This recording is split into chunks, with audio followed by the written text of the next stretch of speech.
बादशाह अकबर ने अनारकली को जिंदा दीवार में चिनवा दिया था, जिससे उसकी मृत्यु हो गई थी। सोचिए, अगर अकबर बादशाह ना होते और उस मोमेंट पे आईपीसी या भारतीय न्याय संहिता एप्लीकेबल होती, तो उस कंडीशन में अनारकली को इस तरह से जिंदा दीवार में चिनवा के मारना ये एक आपराधिक कृत्य होता। तो ये कल्पेबल होमिसाइड में आता या मर्डर में आता, मतलब इसको आप आपराधिक मानव वध कहेंगे या फिर हत्या कहेंगे। एक और सवाल है, सोचिए किसी व्यक्ति ने दूसरे व्यक्ति को जान से मारने के लिए समतल भूमि पर एक गड्ढा खोदा और बड़ी चालाकी से उस गड्ढे को उसने पत्तों से ढक दिया, जिससे जब कोई व्यक्ति वहाँ से गुजरे तो उसको ये पता ना लगे कि वहाँ गड्ढा है। और जैसे उसने सोचा था हुआ भी वैसा। जिस इंसान को मारने के लिए उसने गड्ढा खोदा था, वो समतल भूमि समझ के उन पत्तों के ऊपर उसने जैसे ही पैर रखा, वो गड्ढे के अंदर धंसता चला गया और जैसा उसने सोचा था उसकी मृत्यु भी हो गई। तो इस कंडीशन में आप इसको कल्पेबल होमिसाइड की कैटेगरी में रखेंगे या मर्डर की कैटेगरी में रखेंगे? अच्छा, अगर आप इसका जवाब दे पा रहे हैं तो एक और सवाल है।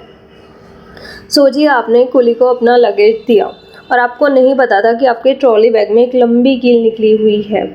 जैसे ही कुली ने आपका लगेज अपने सिर के ऊपर रखा, उस कील की वजह से उसके सिर में वो कील लगी और उसको इंजरी हुई। अब इंजरी जैसे ही हुई, उसका बैलेंस डगमगा गया और सामने एक पत्थर पड़ा था।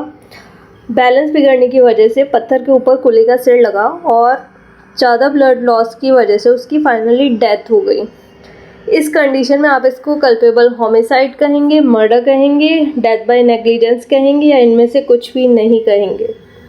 अगर आप इन सब सवालों का सही जवाब दे पा रहे हैं तो वेल एंड गुड, और अगर नहीं दे पा रहे हैं तो इस वीडियो लेक्चर में अगर आप एंड तक जुड़े रहेंगे, आप इन सवालों का जवाब भली भांति दे पाएंगे। So welcome and welcome back you all to law with flow. आज का हमारा टॉपिक है कल्पेबल होमिसाइड और मर्डर, आपराधिक मानव वध और हत्या। आज इस वीडियो लेक्चर में हम लॉ स्कूल की सबसे बड़ी कन्फ्यूज़न को डील करने वाले हैं और इसको दूर भी करने वाले हैं। यहाँ बात होने वाली है कंसेप्ट्स की। ये सबसे ज़्यादा टेक्निकल टॉपिक है जो सबसे ज़्यादा डराता है, पर अगर आप कंसेप्ट समझ गए तो आप इस तरह के सवालों को मिनटों में सही हल कर सकते हैं। तो इस वीडियो लेक्चर में हम डिस्कस करने वाले हैं होमिसाइड का मतलब क्या है, होमिसाइड कल्पेबल होमिसाइड कब बनता है, कल्पेबल होमिसाइड मर्डर कब बनता है, कल्पेबल होमिसाइड कब मर्डर नहीं बनता, सबसे बड़ी कन्फ्यूज़न कल्पेबल होमिसाइड और मर्डर के बीच का डिफरेंस। उसके साथ हम time to time case laws भी डिस्कस करने वाले हैं और सबसे इम्पॉर्टेंट इस वीडियो का जैकपॉट, हम एक टेस्ट ड्राइव करेंगे जिसके थ्रू हम किसी भी सिचुएशन को उस टेस्ट के पैरामीटर्स के अकॉर्डिंग देख सकते हैं कल्पेबल होमिसाइड है या मर्डर है। तो चलिए शुरू करते हैं। सबसे पहली बात, होमिसाइड किसको बोलते हैं? होमिसाइड का मतलब किसी इंसान को मारा जा रहा है। यहाँ हम एनिमल की बात नहीं कर रहे हैं। जब भी किसी व्यक्ति की जान ली जाए, चाहे वो कल्पेबल होमिसाइड के थ्रू ली गई हो या मर्डर के थ्रू, कैसे हो हम आगे डिस्कस करेंगे। जब भी किसी व्यक्ति की जान ली जाती है उसको बोलते हैं होमिसाइड। होमिसाइड भी दो तरह के होते हैं। हो सकता है लीगल तरीके से किसी की जान ली गई हो जो पनिशेबल नहीं होता, और हो सकता है इलीगल तरीके से जान ली गई हो। जैसे होमिसाइड लॉफुल हो सकता है, अगर किसी इंसान को फांसी दी गई है और जल्लाद ने उसकी फांसी का एग्जीक्यूशन किया, तो जल्लाद ने भी एक व्यक्ति की जान ली है, होमिसाइड कमिट किया है, पर यह होमिसाइड लीगल तरीके से हुआ है, इसलिए ये लॉफुल है। दूसरा एग्जाम्पल है, आपने प्राइवेट डिफेंस में एक्ट करते हुए किसी इंसान को जान से मार दिया, तो इस कंडीशन में यह होमिसाइड भी लॉफुल है। मतलब भले ही आपने किसी की जान ली है पर वो लॉफुल तरीके से ली गई है, इसलिए लॉफुल होमिसाइड है। Second one is unlawful homicide. अगर किसी इंसान का मर्डर किया गया है, अगर किसी ने सुसाइड के थ्रू जान ली है, अगर किसी की आपकी नेग्लिजेंस की वजह से किसी इंसान की मृत्यु हो गई है, या फिर कल्पेबल होमिसाइड जब मर्डर नहीं होता, तो ये सारे हैं आपके अनलॉफुल होमिसाइड के एग्जाम्पल। तो कल्पेबल होमिसाइड है क्या? सेक्शन 100 ऑफ भारतीय न्याय संहिता और सेक्शन 299 ऑफ आईपीसी में आप पढ़ते हैं कल्पेबल होमिसाइड की डेफिनेशन। कल्पेबल का मतलब ही है जो आपकी इंटेंशन है उसमें कुछ तो गड़बड़ है। Intention is not innocent, intention is not pure. Culpable homicide की डेफिनेशन बेयर एक्ट के अकॉर्डिंग हम देखें तो इसमें अगर कोई भी इंसान कोई ऐसा एक्ट कमिट करता है जिस एक्ट को कमिट करने के पीछे उसकी इंटेंशन होती है कि इस एक्ट को करने से वो सामने वाले की जान लेगा, या फिर उसकी इंटेंशन ऐसी होती है कि वो किसी इंसान को ऐसी बॉडी में इंजरी कॉज करता है जिससे उसकी डेथ हो सकती है, या फिर वो कोई एक्ट करता ही इस नॉलेज के साथ है जिससे उसको पता हो कि ये एक्ट ऐसा है, सामने वाले की जान जा सकती है, और उस एक्ट को करने के बाद अगर किसी इंसान की जान जाती है तो इसी को बोलते हैं कल्पेबल होमिसाइड। मतलब आपकी इंटेंशन ही कल्पेबल थी, इंटेंशन ही गड़बड़ थी और आपने कोई ऐसा एक्ट किया जिसकी वजह से सामने वाले की जान गई, तो इसी को बोलते हैं कल्पेबल होमिसाइड। हम इन सबको वन बाय वन डिस्कस करेंगे। उससे पहले हम इसको अच्छे से समझने के लिए एग्जाम्पल की हेल्प लेते हैं। अगर आपने कोई ऐसा एक्ट किया जिस एक्ट को करने के पीछे आपकी इंटेंशन थी कि सामने वाले की डेथ हो जाए। फॉर एग्ज़ाम्पल, आपने एक गड्ढा खोदा और उसको फिर पत्तों से ढक दिया और आपकी इंटेंशन थी जो इंसान आएगा उसका पैर इस गड्ढे में पड़े और फाइनली उसकी डेथ हो जाए। तो अगर ऐसा होता है तो ये एक्ट हुआ कल्पेबल होमिसाइड का। सेकेंड इज़, अगर आपकी इंटेंशन थी किसी पर्सन को बॉडी में इंजरी कॉज करने की जिससे फाइनली उसकी डेथ हो जाए। फॉर एग्जांपल, आपने किसी इंसान को चाकू से काफ़ी बार हमला किया और उसकी वजह से उसको काफ़ी सारी इंजरीज हुई और उस इंजरी से उसका एक्सेस ब्लड लॉस हुआ और फाइनली उसकी डेथ हो गई। तो आपने बॉडी में एक ऐसी इंजरी कॉज की जिससे उसकी डेथ हो सकती थी और उसकी डेथ हो भी गई, तो ये हुआ कल्पेबल होमिसाइड। तीसरा, अगर आपको नॉलेज थी कि आप ऐसा एक्ट करेंगे तो हो सकता है सामने वाले की जान चली जाए। फॉर एग्जांपल, किसी अस्थमा के पेशेंट का आपने इनहेलर छुपा दिया, तो हो सकता है सांस ना आने की वजह से काफ़ी देर तक अगर उसको इनहेलर ना मिला उसकी डेथ हो जाए। तो आपने कोई ऐसा एक्ट किया इस नॉलेज के साथ कि सामने वाले की आप डेथ कोज हो सकती है उस एक्ट से। तो अगर इस तरह से कोई भी एक्ट किया जाए उसको बोला जाएगा कल्पेबल होमिसाइड। अब हम इसके एसेंशियल्स इंग्रेडिएंट्स, मतलब कौन से ऐसे इंपॉर्टेंट चीज़ें होनी चाहिए जिससे किसी भी एक्ट को कल्पेबल होमिसाइड कहा जा सकता है, वो डिस्कस करते हैं। फर्स्ट एसेंशियल इज़, यहाँ पे किसी जानवर की बात नहीं हो रही है, यहाँ पे बात हो रही है डेथ, यानी कि किसी की जान जा रही है और जिसकी डेथ कोज की गई है वो है ह्यूमन बीइंग, वो है मनुष्य। अब इसमें male female of any as, transgender, LGBTQ+ सब आते हैं। पर इसमें यहाँ एक थोड़ा सा टेक्निकल टर्म है, इसको आप ध्यान से समझेंगे तो आपका कंसेप्ट क्लियर होगा। ह्यूमन बीइंग में अनबॉर्न चाइल्ड इंक्लूड नहीं होता, क्योंकि अगर कोई बच्चा माँ के गर्भ के अंदर है और उसकी आप कोई ऐसा एक्ट कर रहे हो और जिससे उसकी जान जा रही है तो वो अलग ऑफेंस बनता है जिसको हम बोलते हैं मिसकैरेज। पर अगर कोई बच्चा जो भी पूरा तरह से उसका जन्म नहीं हुआ है पर माँ के गर्भ के अंदर है और जन्म लेते हुए उसकी बॉडी का कोई भी पार्ट, चाहे एक नाखून हो, माँ के गर्भ से बाहर आ गया है, उस कंडीशन में अगर आप कोई एक्ट करते हैं और उससे उस बच्चे की डेथ होती है, भले ही वो पूरी तरह से जन्मा नहीं है और इस वजह से वो अभी पूरी तरह से सांस भी नहीं ले पा रहा है, तो अब अगर आप कोई भी ऐसी हरकत करेंगे जिससे उसकी डेथ हो जाएगी तो उस कंडीशन में उसको आप बोलेंगे आपने बच्चे का कल्पेबल होमिसाइड कमिट किया है। अगर बच्चा माँ के गर्भ के अंदर है पूरी तरह से और फिर उसकी आप डेथ कमिट कर रहे हैं तो ये होगा मिसकैरेज। माँ के गर्भ से बच्चे की बॉडी का 1 इंच भी बाहर आया और फिर आपने कोई ऐसी हरकत की जिसकी वजह से उसकी डेथ हो गई, उसको बोलेंगे कल्पेबल होमिसाइड। तो first essential element is culpable homicide, एक मनुष्य का ही कमिट किया जा सकता है। सेकेंड वन इज डेथ कोज हुई हो किसी एक्ट को करने से। अब एक्ट ऐसा होना चाहिए कि आपने इधर एक्ट किया और उसका डायरेक्ट रिजल्ट था बंदे की डेथ। फॉर एग्जांपल, आपने किसी को मल्टीपल टाइम्स चाकू से वार किया और उसकी एक्सेसिव ब्लड लॉस से डेथ हो गई, तो इधर आपने स्टैब किया और उधर उसी स्टैबिंग का उसी एक्ट का रिजल्ट था कि उस इंसान की डेथ हो गई। अब यहाँ ध्यान देने वाली बात है एक्ट में क्या इंक्लूड होगा। तो एक्ट में किसी भी तरह का लीगल ओमिशन भी इंक्लूड होगा, मतलब आप ड्यूटी बाउंड हैं लीगली किसी चीज़ को करने के लिए और आप वो चीज़ नहीं कर रहे हैं तो उस कंडीशन में वो भी एक्ट में इंक्लूड होगा। फॉर एग्जांपल, एक जेलर ड्यूटी बाउंड है सारे कैदियों को टाइम पे खाना प्रोवाइड किया जाए, पर वो जानबूझ के किसी एक कैदी को बहुत टाइम तक भूखा रख रहा है और अल्टीमेटली जिसकी वजह से उसकी डेथ हो गई, तो इस कंडीशन में जेलर कल्पेबल होमिसाइड के लिए लायबल होगा। तो एक्ट में इलीगल ओमिशन भी इंक्लूड होगा, मतलब आपको लॉ ने किसी चीज़ को करने को कहा है पर आप जानबूझ के उसको नहीं कर रहे हो, तो ये भी एक्ट में इंक्लूड होगा। इसके साथ अगर आप कोई भी ऑफेंस कर रहे हो या फिर आप किसी लीगल कंडीशन की जानबूझ के वायलेट कर रहे हो या फिर कोई भी ऐसा एक्ट कर रहे हो जिसकी वजह से आपके अगेंस्ट सिविल एक्शन लिया जा सकता है, तो वो सब एक्ट में इंक्लूड होगा। तो first essential element is culpable homicide एक ह्यूमन बीइंग का कमिट हो सकता है। Second one is culpable homicide के लिए एक एक्ट करना पड़ेगा।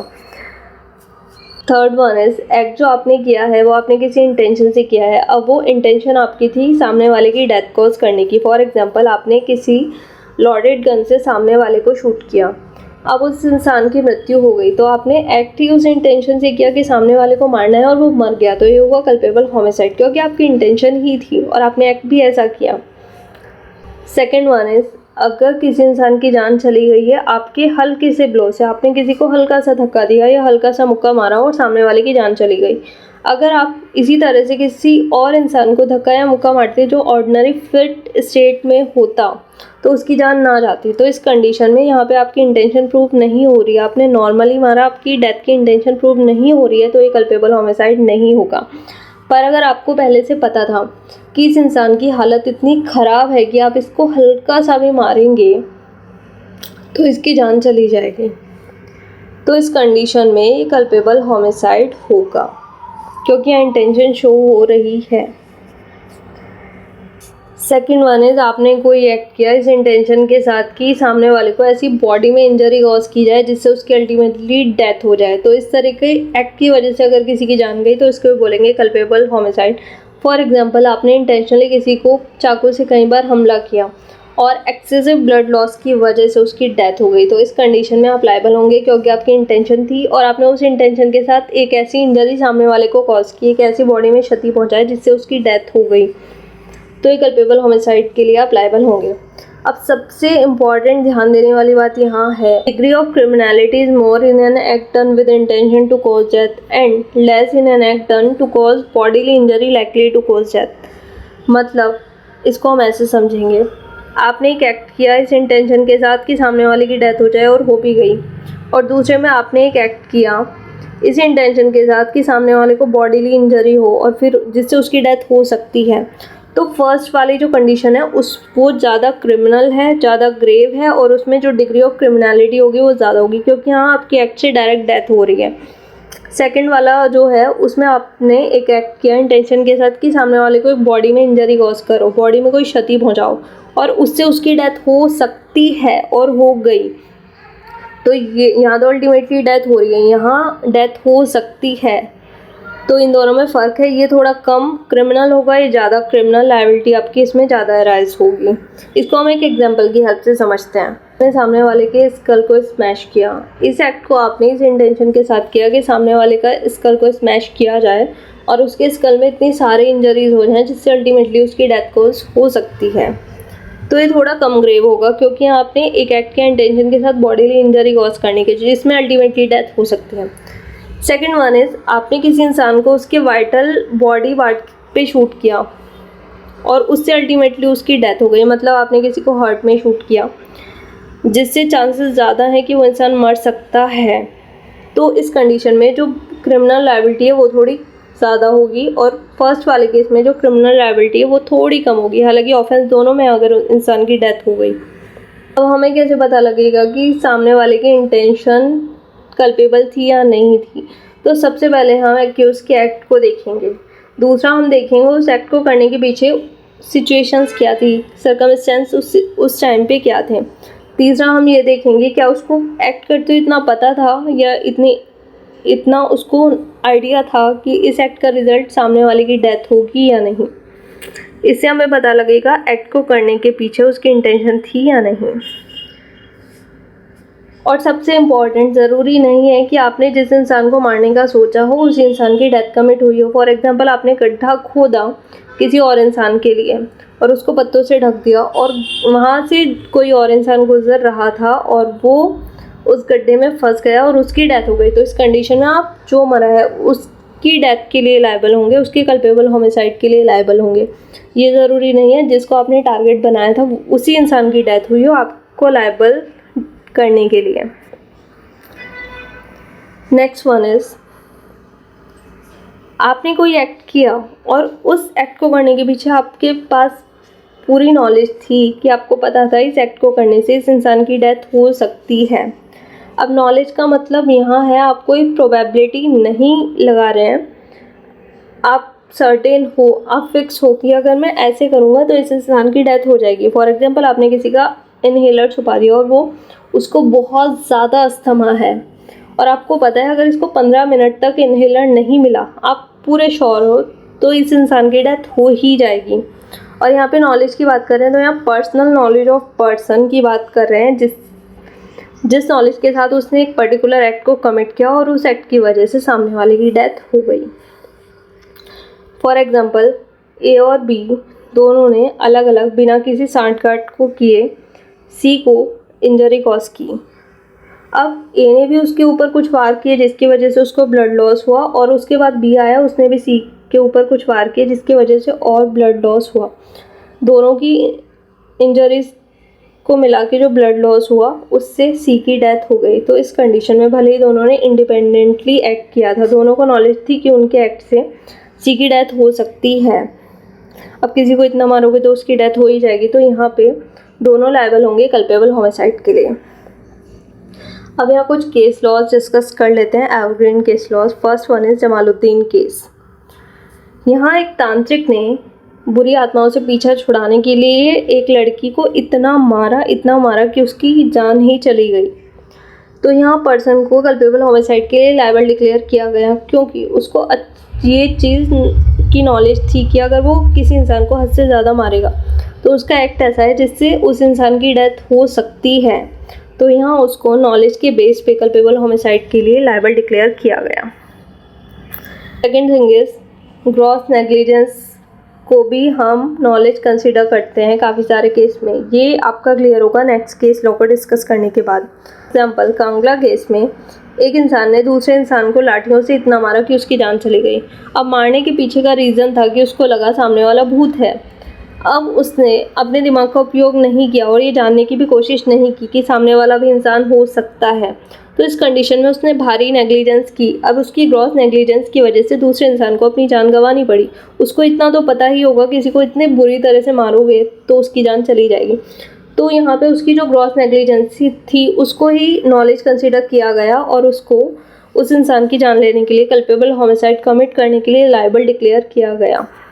Next case is Ganesh Dule case 1879। तो इस केस में एक सपेरे ने ऑडियंस को ये एश्योरेंस दिया अगर किसी को भी सांप काटेगा तो उसके पास उसका प्रॉपर इलाज है। और इस एश्योरेंस के बेस पे ऑडियंस में खड़ा हुआ एक इंसान उसने खुद को सांप से कटवा लिया। अब जो सपेरा था उसका इलाज नहीं कर पाया और ऑन द स्पॉट उस इंसान की जिसने खुद को सपेरे के एश्योरेंस पे सांप से कटवाया था उसकी डेथ हो गई। तो इस कंडीशन में सपेरे को कल्पेबल होमिसाइड के लिए गिल्टी डिक्लेयर किया गया क्योंकि सपेरे को ये नॉलेज थी कि अगर कोई भी इंसान सांप से कटवाएगा खुद को तो उसकी जान जा सकती है। और यहाँ पे ये प्रोबेबिलिटी नहीं थी कि जान हो सकता है चली जाए, यहाँ पे वो शॉर्ट था। अगर किसी भी इंसान को जहरीले सांप से कटवा दिया जाए तो उसकी जान ज़्यादातर चली ही जाती है अगर उसको प्रॉपर इलाज ना मिले, और सपेरे के पास उस चीज़ का कोई इलाज नहीं था। तो यहाँ नॉलेज की बेस पे सपेरे को कल्पेबल होमिसाइड के लिए लायबल डिक्लेयर किया गया। और सबसे इम्पॉर्टेंट चीज़ कंसिडर करने की, अगर किसी भी इंसान ने कोई एक्ट किया है या उससे कोई एक्ट हुआ है, उस एक्ट को करने के पीछे ना उसकी इंटेंशन थी कि सामने वाले की डेथ कॉज की जाए या सामने वाले को कोई ऐसी बॉडीली इंजरी कॉज की जाए जिससे उसकी डेथ हो सकती है, ना उसके पास नॉलेज थी कि मेरे एक्ट से किसी की जान भी जा सकती है। तो उस कंडीशन में अगर फिर भी उसके एक्ट से किसी की जान जाती है तो उसको बोलेंगे डेथ बाय नेग्लिजेंस। ना ही कल्पेबल होमिसाइड में फॉल करेगा, ना ही मर्डर में फॉल करेगा, ये फॉल करेगा डेथ बाय नेग्लिजेंस में। अब हमें समझ में आ चुका है कल्पेबल होमिसाइड किसको बोलते हैं। तो अगर किसी भी पर्सन ने कोई एक्ट किया हो जिस एक्ट में लीगल ओमिशन भी इंक्लूड होगा और उस एक्ट को करने के पीछे उसकी इंटेंशन थी कि उस एक्ट से किसी इंसान की डेथ हो जाए, या फिर उसने उस एक्ट को इस इंटेंशन से कमिट किया कि उससे कोई बॉडीली इंजरी सामने वाले को कॉज करो जिससे उसकी अल्टीमेटली डेथ हो जाए, या फिर उस इंसान के पास ऐसी पक्की नॉलेज थी कि उसके एक्ट से सामने वाले की डेथ हो जाएगी। तो इस तरह की कंडीशन में अगर वो कोई एक्ट करता है और उस एक्ट से सामने वाले की जान जाती है तो उसी को बोलेंगे कल्पेबल होमिसाइड।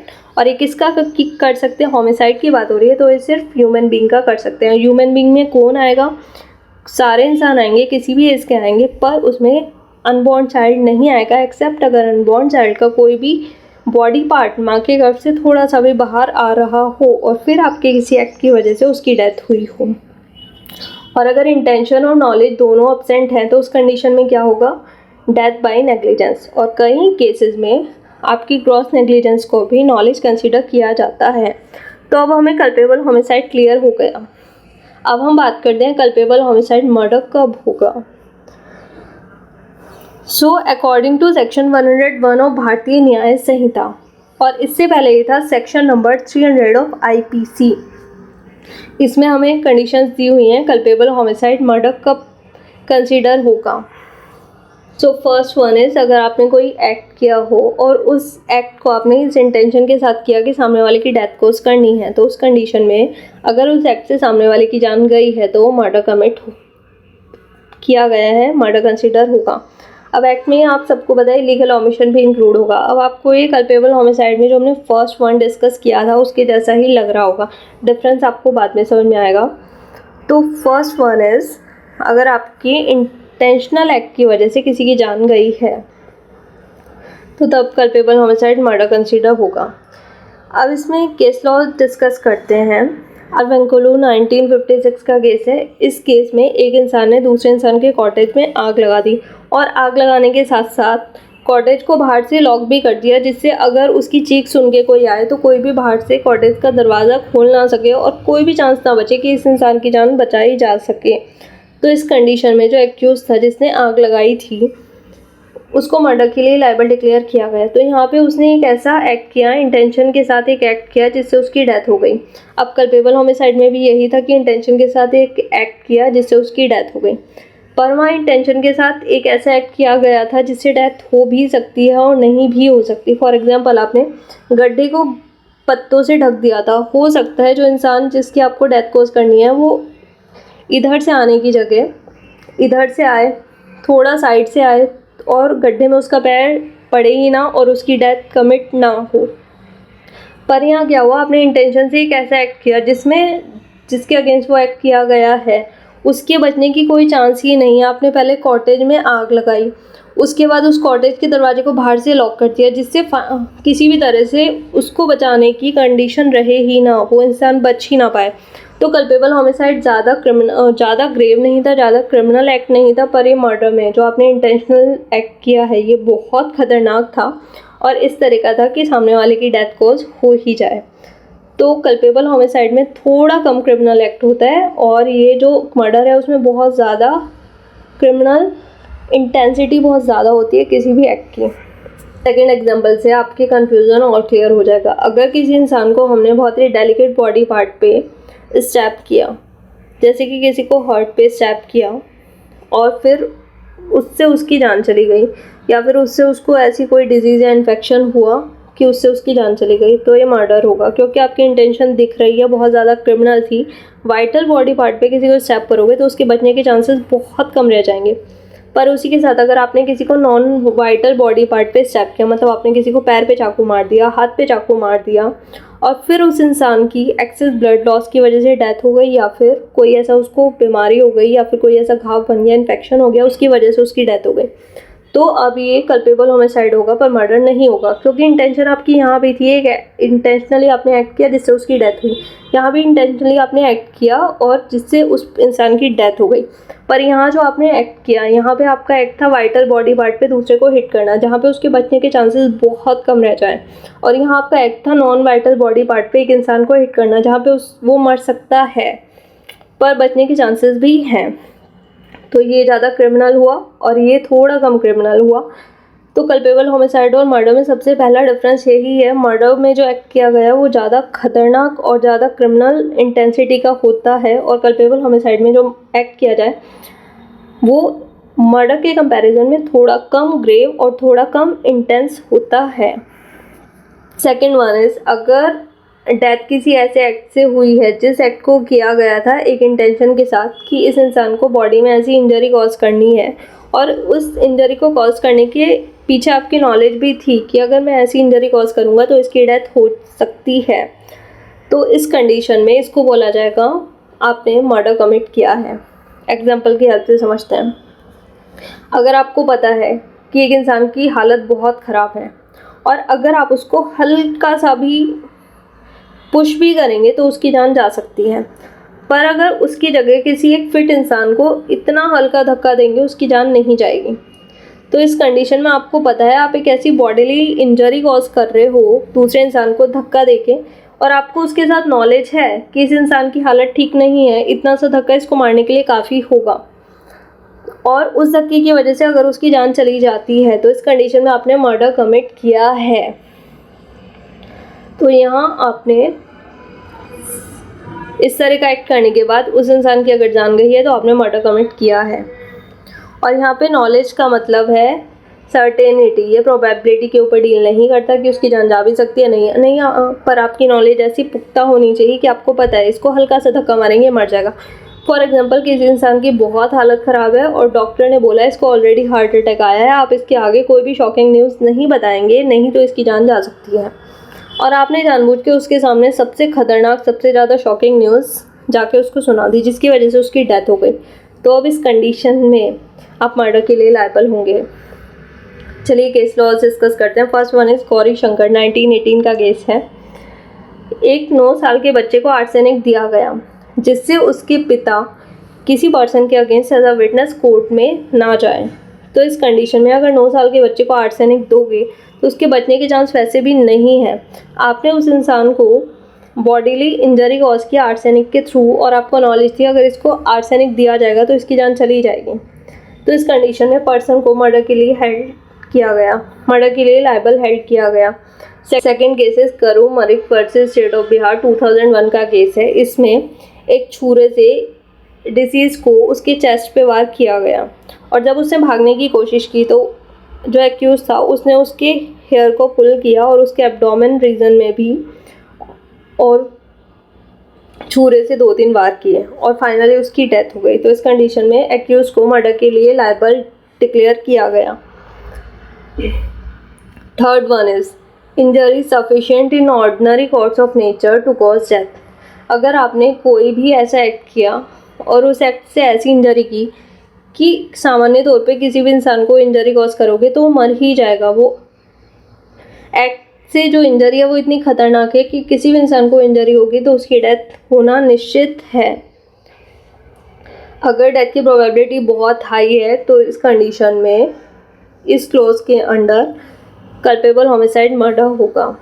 और यहाँ पे इम्पॉर्टेंट चीज़ नोट करने की है, ये ज़रूरी नहीं है अगर आपने किसी इंसान को मल्टीपल इंजरी की है तो उसमें से हर एक इंजरी ऐसी हो अपने आप में इतनी सफिशिएंट हो कि उसकी डेथ हो जाए। मतलब आपने किसी इंसान को बहुत सारा चाकू से वार किया है तो ज़रूरी नहीं है हर एक वार ऐसा हो कि उसकी जान लेने के लिए सफिशिएंट हो। अगर बहुत सारा वार किया और उससे जगह जगह बहुत सारी इंजरी हुई और फाइनली सब इंजरीज से मिलके इतना सारा ब्लड लॉस हुआ कि उसकी डेथ हो गई तो उस कंडीशन में वो भी सफिशिएंट होगी इस क्लोज की जो रिक्वायरमेंट्स है उसको पूरा करने के लिए। चलिए केस लॉ डिस्कस करते हैं। तो state of UP versus Virendra Prasad में कोर्ट ने ये बताया था कि सेक्शन 101 के थर्ड क्लोज की रिक्वायरमेंट्स को फुलफिल करने के लिए क्या चीज़ें एसेंशियल हैं।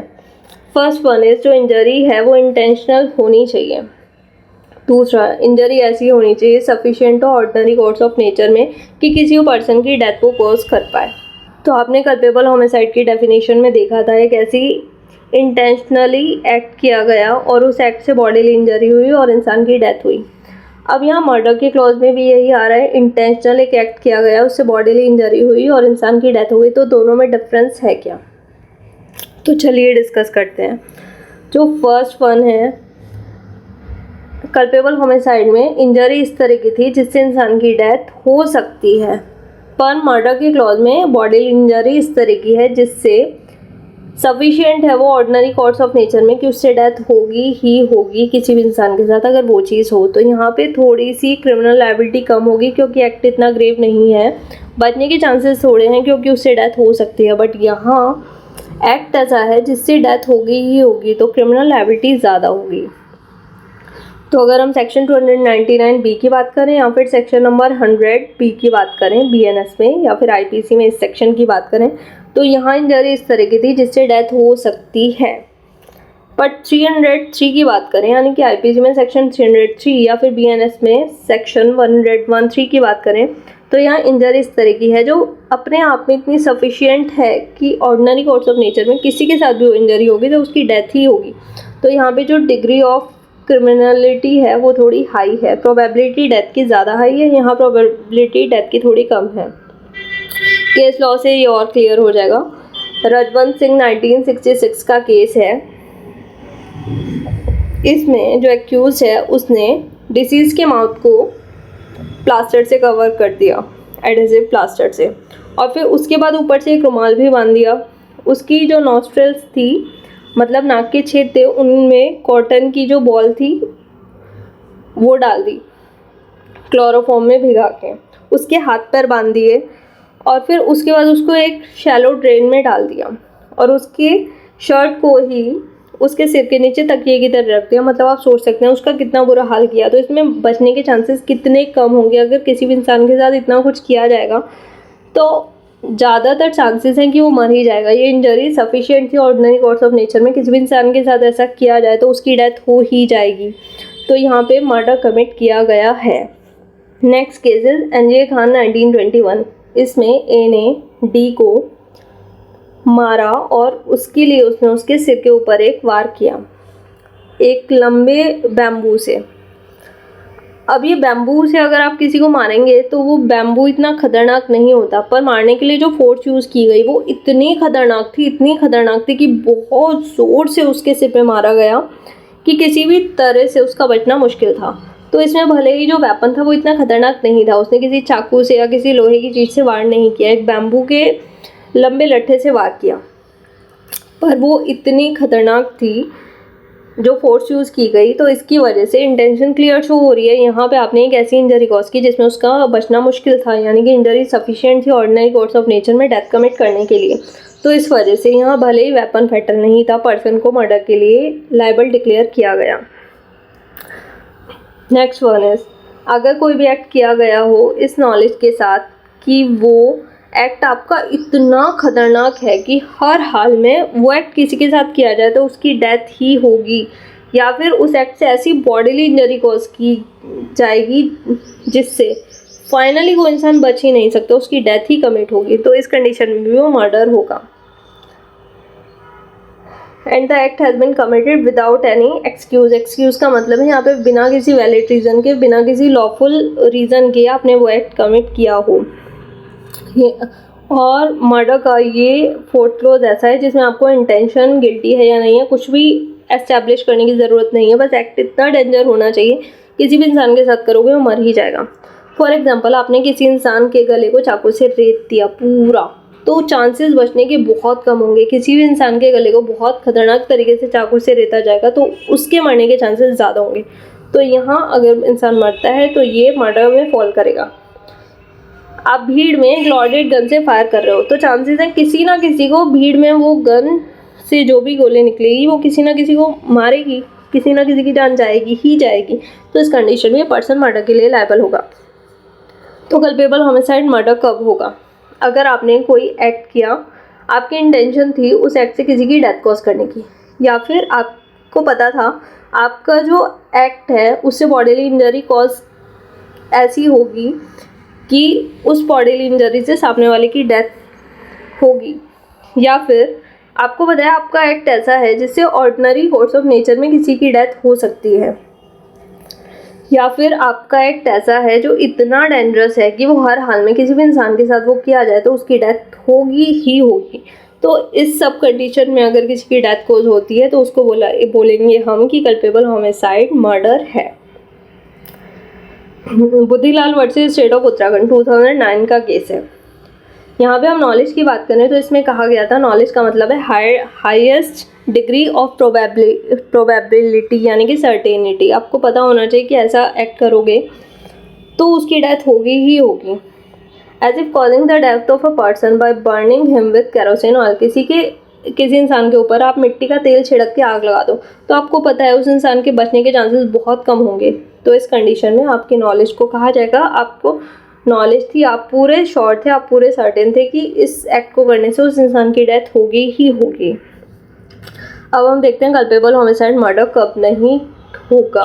तो कल्पेबल होमिसाइड मर्डर नहीं कंसिडर किया जाएगा अगर ये सेक्शन 300 ऑफ आईपीसी और सेक्शन 101 ऑफ बीएनएस की किसी भी एक्सेप्शन में आता है, जिसमें पहली एक्सेप्शन है ग्रेव एंड सडन प्रोवोकेशन, यानी कि किसी इंसान से कोई एक्ट हुआ, अब उसने ना उसकी इंटेंशन थी उस एक्ट को करने की, ना उसकी नॉलेज थी उस एक्ट को करने की, पर अचानक से उसको ऐसा धक्का लगा या ऐसे एकदम से सडन प्रोवोकेशन हुई जिसकी वजह से वो अपने होश हवास में नहीं रहा और उससे वो एक्ट हो गया और उसकी वजह से किसी की डेथ हो गई, तो उस कंडीशन में ये कल्पेबल होमिसाइड होगा, मर्डर नहीं होगा। फॉर एग्जांपल, एक इंसान था, उसकी जेब में गन रखी हुई थी, अब उसको इस तरह से धक्का लगा कि एकदम से वो लोडेड गन थी, उसका ट्रिगर दबा और किसी को जाके लग गया और उसकी डेथ हो गई।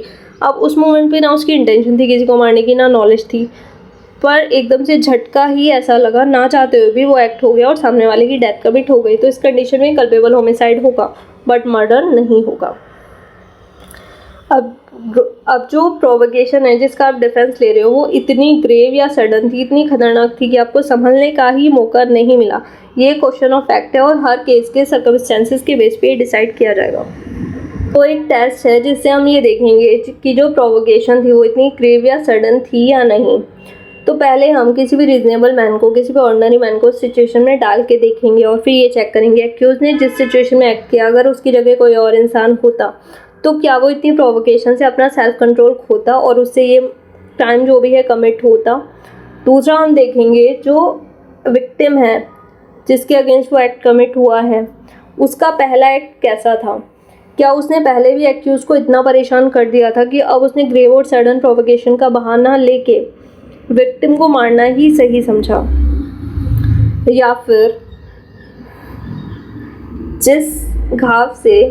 जिस ब्लो से फाइनली उस इंसान की डेथ हुई है क्या वो किसी ग्रेव और सडन प्रोवोकेशन के पैशन के अंडर था या फिर उस मोमेंट पे भी है कि उसके पास इतनी सोचने समझने की शक्ति थी कि वो खुद को कंट्रोल कर सकता था और सामने वाले की डेथ कोज नहीं होती। तो ये सारे फैक्ट्स को कंसिडर करने के बाद हम देखेंगे कि वो प्रोवोकेशन ग्रेव था, सडन था या नहीं था।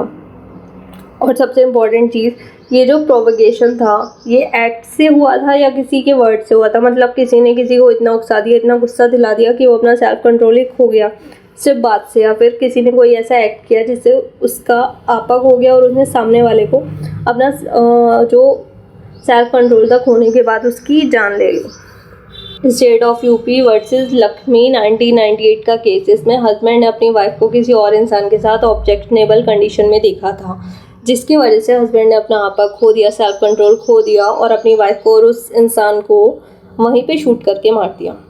अब इस कंडीशन में कल्पेबल होमिसाइड है या मर्डर है ये चेक करने के लिए उस टेस्ट को अप्लाई किया गया और कहा गया अगर कोई भी हस्बैंड अपनी वाइफ को ऑब्जेक्शनेबल कंडीशन में देखेगा तो ज़्यादातर चांसेस हैं कि वो अपना सेल्फ कंट्रोल खो देगा और इस तरह का एक्ट कर सकता है। तो ये इंटेंशनल एक्ट नहीं था, ये मर्डर नहीं था, ये कल्पेबल होमिसाइड था।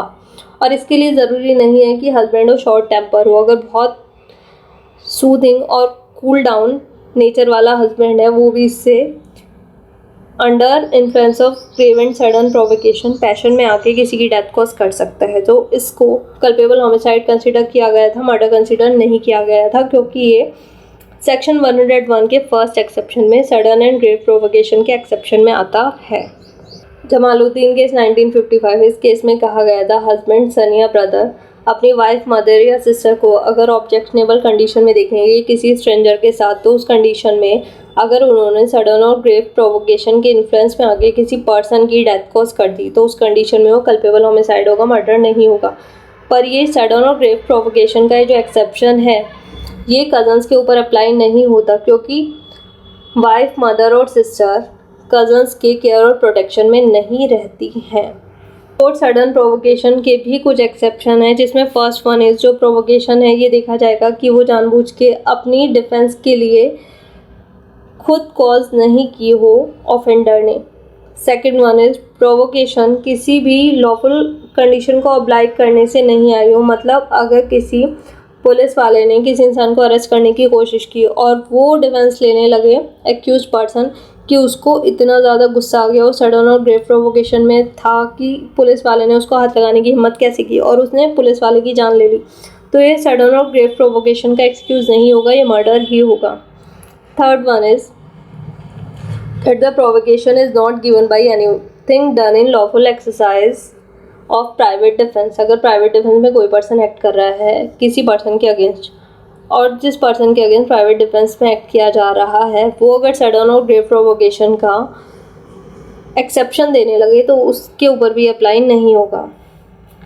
First exception is sudden and grave provocation जब कल्पेबल होमिसाइड मर्डर नहीं होगा। सेकेंड एक्सेप्शन इज अगर कोई इंसान प्राइवेट डिफेंस में एक्ट कर रहा था और उसने गुड फेथ में अपनी प्राइवेट डिफेंस की पावर को थोड़ा सा एक्सीड कर दिया जिसकी वजह से सामने वाले की डेथ कोज हो गई, तो उस कंडीशन में वो भी कल्पेबल होमिसाइड होगा, मर्डर नहीं होगा। पर प्राइवेट डिफेंस की पावर को जो उसने एक्सीड किया है वो इंटेंशनल नहीं होना चाहिए कि उसने इसलिए एक्सीड किया हो कि सामने वाले की उसको जान ही लेनी है, और वो किसी साठगांठ के बिना होनी चाहिए, पहले से उसका इरादा नहीं होना चाहिए कि वो सामने वाले की जान ही लेगा।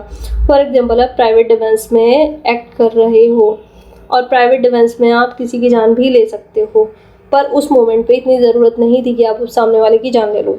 इस तरह का कोई एक्ट वो नहीं कर रहा था, पर फिर भी आप गुड फेथ में प्राइवेट डिफेंस को एक्सरसाइज करते करते आप उस जगह पहुंच गए जहां आपने उसकी जान ही ले ली। तो इस कंडीशन में अगर आपने उसकी जान भी ली है तो कल्पेबल होमिसाइड में कंसिडर किया जाएगा, मर्डर में कंसिडर नहीं किया जाएगा। थर्ड एक्सेप्शन इज अगर पब्लिक सर्वेंट ने अपनी पब्लिक ड्यूटी को परफॉर्म करते हुए थोड़ा सा अपनी पावर को एक्सीड कर दिया और उस पावर को एक्सीड जो उसने गुड फेथ में किया था करते हुए सामने वाले की डेथ कॉज हो गई। पब्लिक सर्वेंट की कोई इल विल नहीं थी, वो अपनी ड्यूटी परफॉर्म कर रहा था, बट सिचुएशन ऐसी बनी कि थोड़ी सी पावर एक्सीड हो गई और सामने वाले की जान चली गई, तो इस कंडीशन में भी वो कल्पेबल होमिसाइड होगा, मर्डर नहीं होगा। एक्सेप्शन 4 इज अगर दो इंसानों में अचानक से झगड़ा शुरू हो गया, पहले से किसी का कोई इरादा नहीं था और झगड़ते फाइनली उनमें से किसी की डेथ हो गई और पहले से कोई ऐसा इरादा नहीं था कि सामने वाले की डेथ कॉज करनी है, तो इस कंडीशन में भी वो कल्पेबल होमिसाइड होगा, मर्डर नहीं होगा। एक्सेप्शन 5 इज अगर किसी 18 साल से ऊपर की एज के इंसान ने कोई ऐसा रिस्क लेने के लिए खुद कंसेंट दिया है, विलफुल कंसेंट दिया है, बिना किसी एंटी इन्फ्लुएंस, बिना किसी फोर्स के कंसेंट दिया है कि अगर उसकी जान भी चली जाए तो उसको कोई इशू नहीं होगा, तो इस तरह से अगर उसकी जान जाती है तो उसको बोला जाएगा कल्पेबल होमिसाइड, या मर्डर नहीं होगा। फॉर एग्जांपल मौत का कुआं जब देखने जाते हैं तो उस कंडीशन में चांसेस रहते हैं कि किसी इंसान की जान जा सकती है। तो इस तरह के गेम्स में अगर कोई 18 साल से ऊपर की एज का इंसान अपनी फ्री कंसेंट दे रहा है और उसकी जान चली जाए तो जिस चीज़ में उसकी जान गई है दूसरा पर्सन कल्पेबल होमिसाइड के लिए लायबल होगा, मर्डर के लिए लायबल नहीं होगा। अब सबसे इम्पोर्टेंट, कल्पेबल होमिसाइड और मर्डर में क्या डिफरेंस है। सबसे पहला डिफरेंस, सारे मर्डर कल्पेबल होमिसाइड होते हैं पर सारे कल्पेबल होमिसाइड मर्डर नहीं होते। सिर्फ वो कल्पेबल होमिसाइड जो सेक्शन नंबर 300 ऑफ आईपीसी या फिर section number 101 of Bharatiya Nyaya संहिता में फॉल करते हैं वो मर्डर होते हैं, बाकी कल्पेबल होमिसाइड मर्डर नहीं होते। सो चलिए यहाँ पे डिफरेंस देखते हैं। कल्पेबल होमिसाइड एक जीनस है, मर्डर एक स्पेसीज है, मतलब कल्पेबल होमिसाइड एक वो रूट है, एक वो कोज है जहाँ से सारे मर्डर निकलते हैं। हर मर्डर होने से पहले कल्पेबल होमिसाइड होता है और मर्डर कल्पेबल होमिसाइड की एक स्पीसीज़ है, एक प्रजाति है। जो मेन चीज़ है वो है कल्पेबल होमिसाइड, जो मर्डर है वो उसकी एक प्रजाति है। सेकेंड वन इज सारे कल्पेबल होमिसाइड मर्डर नहीं होते। कल्पेबल होमिसाइड जो सेक्शन 101 ऑफ BNS या फिर सेक्शन 300 ऑफ IPC में फॉल कर रहे हैं सिर्फ वो मर्डर होते हैं। और अगर देखा जाए तो सारे मर्डर कल्पेबल होमिसाइड होते हैं। थर्ड डिफरेंस इज जो कल्पेबल होमिसाइड होती है, जो उसमें क्रिमिनल इंटेंशन होती है वो थोड़ी कम होती है और ग्रेविटी ऑफ इंटेंशन जो मर्डर होते हैं उसमें हाई होती है। कल्पेबल होमिसाइड में जो डेथ कॉज करने की प्रोबेबिलिटी है वो कम होती है। जैसे आपने देखा है, अगर किसी ने गड्ढा खोदा और उसको पत्तों से ढक दिया तो हो सकता है जिस इंसान के लिए वो सब गड्ढा खोदा गया वो इंसान साइड में से निकल जाए, उसको कोई फ़र्क ही ना पड़े। पर अगर मर्डर की बात की जाए तो वहाँ जो डेथ करने की प्रोबेबिलिटी है वो थोड़ी ज़्यादा होती है। फॉर एग्ज़ाम्पल, किसी इंसान को लाठी के डंडे से मार मार के उसकी जान ली गई और दूसरी तरफ एक इंसान ने भीड़ में लोडेड गन से फायर किया, तो यहाँ चांस है किसी ना किसी इंसान की जान जाएगी ही जाएगी। पर अगर किसी इंसान को लाठी के डंडों से मारा गया तो ज़रूरी नहीं है उसकी जान चली जाए, हो सकता है उसकी जान चली जाए। तो यहाँ पे जो प्रोबेबिलिटी है क्रिमिनल प्रोबेबिलिटी वो थोड़ी लो होगी और जो मर्डर में क्रिमिनल प्रोबेबिलिटी है वो हाई होगी। कल्पेबल होमिसाइड और मर्डर के बीच में डिफरेंस को अच्छे से समझने के लिए हमारे पास है कुछ केस लॉ। चलिए डिस्कस करते हैं। First one is R versus Govinda, 1876 का केस है। इसमें थे जस्टिस मेलविल। इस केस में जो एक्यूज पर्सन है उसने अपनी वाइफ को पहले नीचे गिराया, उसके बाद अपनी एक नी उसकी चेस्ट पे रखी और उसके साथ उसके वेस्ट पे 2-3 ब्लो हिट किए और जिसकी वजह से उसका एक्सेसिव ब्लड लॉस की वजह से उसकी जो वाइफ है उसकी डेथ हो गई।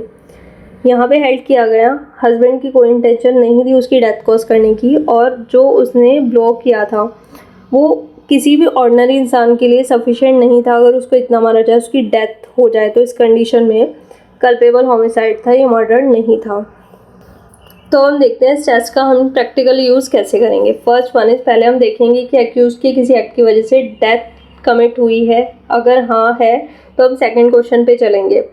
क्या जो एक्ट है वो सेक्शन 100 यानी कि कल्पेबल होमिसाइड के किसी भी क्लॉज में फॉल कर रहा है। 3 क्लॉज होते हैं, एक तो एक्ट ऐसा था इंटेंशन थी डेथ कॉज करने की, एक था एक्ट था बॉडीली इंजरी थी जिससे डेथ कॉज हो सकती है, या फिर एक्ट इस नॉलेज के साथ किया गया जिससे डेथ कॉज हो सकती है। तो इन तीनों में से किसी में फॉल कर रहा है। अगर हाँ तो ये होगा कल्पेबल होमिसाइड। अगर यहाँ भी हमारा आंसर यस है तो हम जाएंगे थर्ड पे। क्या एक्ट ऐसा है जो सेक्शन 101 के किसी भी क्लॉज में फॉल कर रहे हैं, यानी कि वो मर्डर के किसी भी क्लॉज में फॉल कर रहा है। अब मर्डर में था, आपका एक्ट है, इंटेंशन थी आपकी डेथ कॉज करने की, या फिर आपने इस नॉलेज के साथ एक्ट किया जिससे डेथ कॉज हो जाए, या फिर ऑर्डिनरी सफिशिएंट था एक्ट डेथ कॉज करने के लिए, या फिर एक्ट ऐसा था जो इतना डेंजरस है कि हर इंसान की वो एक्ट किसी भी इंसान के साथ किया जाए तो उसकी डेथ हो ही जाएगी। अगर यहाँ पे किसी भी क्लॉज में फॉल कर रहा है तो हाँ ये मर्डर है। उसके बाद हम देखेंगे क्या है मर्डर में जो भी एक्सेप्शन दी हुई है, sudden and grave provocation, private defence etcetera, उसमें किसी में फॉल कर रहा है। अगर फॉल कर रहा है तो एक होता है कल्पेबल होमिसाइड। अगर ये एक्सेप्शन में फॉल नहीं कर रहा है तो अब ये क्या होगा, अब ये होगा मर्डर। नेक्स्ट वन इज, हम देखेंगे अगर बाई चांस एक्ट ऐसा है जिसकी वजह से डेथ कॉज हुई है, एक्ट ऐसा है जो कल्पेबल होमिसाइड के किसी क्लॉज में फॉल कर रहा है, एक्ट ऐसा है जो मर्डर में फॉल कर रहा है, पर एक्ट ऐसा है जो उसकी मर्डर की एक्सेप्शन में भी फॉल कर रहा है, तो इस कंडीशन में कल्पेबल होमिसाइड होगा, मर्डर नहीं होगा। पर ये कल्पेबल होमिसाइड होगा, मर्डर नहीं होगा सेक्शन 105 पैरा 1 के अंडर। मतलब इसका मतलब हम बाद में देखेंगे। सेकेंड वन इज, अगर एक्ट ऐसा है जिसकी वजह से डेथ कमिट हुई है, फिर एक्ट ऐसा है जो कल्पेबल होमिसाइड के क्लॉज में भी फॉल कर रहा है, पर एक्ट ऐसा है जो मर्डर के किसी क्लॉज में फॉल नहीं कर रहा है, तो इस कंडीशन में ही कल्पेबल होमिसाइड होगा क्योंकि दो चीज़ों पे टिक लगा है। नेक्स्ट क्वेश्चन पे हम जाएंगे नहीं, जब मर्डर पे ही फॉल नहीं कर रहा तो उसके एक्सेप्शन में क्या फॉल करेगा। तो यहाँ ये हो गया culpable homicide not amount to murder. Next is, आपका एक्ट ऐसा था जिसकी वजह से किसी की डेथ कॉज हुई है। सेकंड क्वेश्चन, कल्पेबल होमिसाइड के 3 क्लॉज हैं, उसमें से इंटेंशन थी, नॉलेज थी या बॉडीली इंजरी थी। आपने एक्ट किया, पहले क्लॉज में फॉल कर रहा है, आपने एक्ट किया इंटेंशन के साथ कि पर्सन की डेथ हो जाए, या फिर आपने एक्ट किया इंटेंशन के साथ कि उससे बॉडीली इंजरी हो, पर्सन की डेथ हो जाए। इन दोनों में से किसी में भी अगर फॉल कर रहा है तो इस कंडीशन में उसका पनिशमेंट सेक्शन नंबर 105 और भारतीय न्याय संहिता के पार्ट फर्स्ट के अंडर दिया जाएगा, जिसका पनिशमेंट थोड़ा अलग है और ये होगा culpable homicide not amount to murder. और अगर आपका एक्ट ऐसा है जिसमें आपके एक्ट की वजह से किसी की डेथ हुई है, इसमें टिक लगाए। सेकंड इज आपका एक्ट कल्पेबल होमिसाइड के नॉलेज वाले क्लॉज में फॉल कर रहा है। थर्ड वन इज मर्डर के किसी क्लॉज में फॉल नहीं कर रहा है, तो ये भी टिक है, ये भी टिक है, यानी कि culpable homicide not amounting to murder है आपका एक्ट, पर ये नॉलेज के क्लॉज में फॉल कर रहा है, इसलिए इसका पनिशमेंट दिया जाएगा सेक्शन 105 के पार्ट सेकंड में। नेक्स्ट इज अगर आपका एक्ट ऐसा है कि आपको उस एक्ट करने के पीछे आपकी इंटेंशन नहीं थी, उस एक्ट को करने के पीछे आपकी नॉलेज भी नहीं थी, फिर भी आपके एक्ट की वजह से किसी की जान चली गई, तो वो ना कल्पेबल होमिसाइड होगा ना मर्डर होगा, वो होगा डेथ बाय नेग्लिजेंस। तो आप यहाँ पे ये चीज़ देख सकते हैं। अब हम देखेंगे सेक्शन 105 के फर्स्ट और सेकंड क्लॉज में किसी चीज़ के फॉल करने का मतलब क्या है। सेक्शन 105 को भारतीय न्याय संहिता के अंडर अगर आपका एक्ट पार्ट फर्स्ट में फॉल कर रहा है, तो इसका मतलब एक्ट ऐसा था जिसमें डेथ हुई है, जिसको किया गया था इंटेंशन जिससे डेथ हो, या फिर इंटेंशन जिससे बॉडीली इंजरी कॉज हो जिससे डेथ कमिट की जा सकती है, तो ये इंटेंशन में फॉल कर रहा है। तो इसका पनिशमेंट कितना हो सकता है, लाइफ इम्प्रिजनमेंट तक मैक्सिमम, 5 साल से कम तो होगा नहीं, और 10 साल तक और फाइन के साथ जा सकता है। अगर ये पार्ट सेकंड में फॉल कर रहा है, यानी कि कल्पेबल होमिसाइड के नॉलेज वाले पैराग्राफ में फॉल कर रहा है कि आपने कोई ऐसा एक्ट किया जिस एक्ट को करने के पीछे आपकी नॉलेज थी कि इस एक्ट को करने से पर्सन की डेथ हो सकती है, तो इस कंडीशन में आपकी नॉलेज थी बट आपकी इंटेंशन नहीं थी, तो अब ये पार्ट सेकंड में फॉल करेगा। और पार्ट सेकंड में फॉल करने का मतलब है इसका जो पनिशमेंट होगा वो मैक्सिमम 10 साल तक होगा और फाइन। तो अगर आपने इंटेंशनल के साथ कल्पेबल होमिसाइड कमिट किया है तो उसका मैक्सिमम पनिशमेंट लाइफ इम्प्रिजनमेंट तक जा सकता है, पर आपने सिर्फ नॉलेज के साथ अगर कल्पेबल होमिसाइड कमिट किया है तो उसका मैक्सिमम पनिशमेंट 10 साल तक जा सकता है। तो इसलिए हमें ये देखना होगा कि वो इंटेंशन के पैरा में फॉल कर रहा है या नॉलेज के पैरा में फॉल कर रहा है। आई होप आपको ये समझ में आ चुका होगा, और अगर आ चुका है तो हम अपने वीडियो के स्टार्टिंग वाले क्वेश्चंस को डील करते हैं। फर्स्ट वन इज अनारकली को दीवार में जिंदा चिनवा दिया था, तो इस एक्ट की वजह से अनारकली की डेथ हुई थी, ये टिक लगेगा। सेकंड वन इज ये एक्ट कल्पेबल होमिसाइड के किसी भी पैरा में फॉल कर रहा है, इंटेंशन हो गई, नॉलेज हो गई, तो यहाँ इंटेंशन थी उसकी डेथ कॉज करने की और नॉलेज भी थी कि उस एक्ट से डेथ कमिट होगी, तो इसमें भी टिक लगेगा। थर्ड वन इज क्या ये मर्डर के किसी भी पैरा में फॉल कर रहा है, मर्डर का फर्स्ट पैरा, आपने एक एक्ट किया इंटेंशन के साथ कि सामने वाले की डेथ हो जाए। मर्डर का सेकंड पैरा, आपने एक एक्ट किया नॉलेज के साथ कि सामने वाले की डेथ हो जाएगी अगर आप ऐसा करोगे। थर्ड वन इज आपका act ordinary course of nature में इतना डेंजरस है कि बंदे की डेथ हो ही जाएगी। फोर्थ वन इज आपका एक्ट इतना डेंजरस है कि हर हाल में उससे किसी की डेथ होगी ही। तो अगर किसी भी इंसान को जिंदा दीवार में चिनवाओगे तो उसकी डेथ होगी ही, तो ये सेक्शन 101 मर्डर के फोर्थ वाले क्लॉज में फॉल कर रहा है, ये किसी एक्सेप्शन में फॉल नहीं कर रहा है। तो इस वजह से अनारकली को दीवार में जो जिंदा चिनवाया गया था ये हुआ मर्डर का ऑफेंस। सेकंड वन इज आपने किसी इंसान के लिए गड्ढा खोदा और वो इंसान उस गड्ढे में गिर गया और उसकी जान चली गई, तो आपके एक्ट की वजह से उसकी जान गई, सही बात है। आपका एक्ट कल्पेबल होमिसाइड के किसी भी क्लॉज में फॉल कर रहा है, ये बात सही है, आपकी इंटेंशन थी उसकी जान लेने की, तो ये इंटेंशन वाले क्लॉज में फॉल कर रहा है। नेक्स्ट इज आपका एक्ट मर्डर के किसी क्लॉज में फॉल कर रहा है, तो आपका एक्ट इस कंडीशन में मर्डर के किसी क्लॉज में फॉल नहीं कर रहा है, तो एक्सेप्शन में फॉल करने का मतलब नहीं है। तो आपका जो सेकंड एक्ट था किसी की जान लेने के लिए गड्ढा खोदना और फिर उसको पत्तों से ढक देना, ये आपका culpable homicide not amounting to murder में फॉल करेगा। इस तरह से आप किसी भी सिचुएशन को इस चेस के बॉक्सेस में रख के आराम से देख सकते हो कल्पेबल होमिसाइड में आएगा या मर्डर में आएगा। सो आई होप आपके कंसेप्ट क्लियर हो चुके होंगे। तो मिलते हैं आपको नए वीडियो लेक्चर में एक नए वीडियो के साथ, तब तक के लिए thank you so much, take care, bye, stay tuned to love it for more such videos.